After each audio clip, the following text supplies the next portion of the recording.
Thousands of federal workers are finding themselves fired without work, including many around Louisville. It's all part of the Trump administration's mass terminations he claims will make the federal government run more smoothly. Wave News reporter Logan Perrone tells us how that plan's impacting people in Kentucky. Yeah, well, John, there's about 23,000 civil federal workers across our Commonwealth. I sat down with one woman who's fired because of how long she's been in her role with the Department of Housing and Urban Development. While she's facing the immediate impacts, she says it won't be long before the rest of us notice their absence too. Discusses all of our options here, which is just our jargon.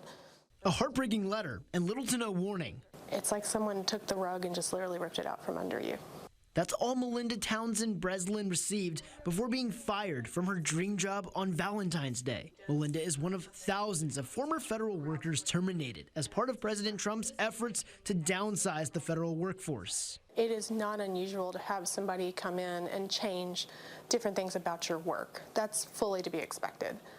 But to erase a person's career, that's a whole different level. Melinda says her letter gave generic statements for her dismissal to promote the efficiency of the federal service in accordance with the priorities of the administration. After more than 10 years in public service, she's left without pay and benefits, and she's starting from scratch.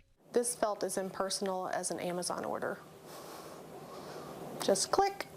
Instead of thank you, your order is placed, it's sorry, you're no longer needed.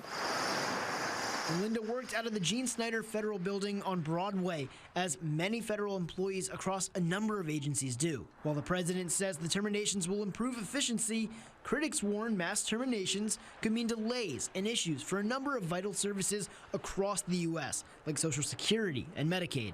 Just cutting this department is going to have a detrimental effect in the state of Kentucky. In the few days since her termination, Melinda has canceled doctor's visits for herself and her son with chronic asthma. She's now left scrambling, like thousands of others, to find a way forward. It feels horrible, but I know from the others that I've spoken with, we're all ready to get back to work.